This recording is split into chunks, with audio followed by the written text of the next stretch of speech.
Welcome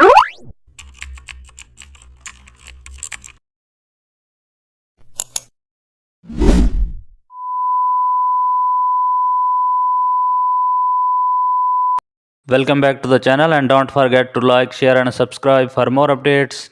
Today we are diving into an exciting tutorial how to remove trash from street scenes. Open the image and zoom into the trash area.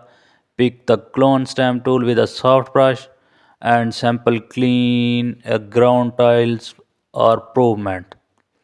Paint carefully over the trash, match around perspective and textures, change sampling to avoid repeated shapes, blend shadows naturally, lower opacity for softer tones, and zoom out to check the street looks.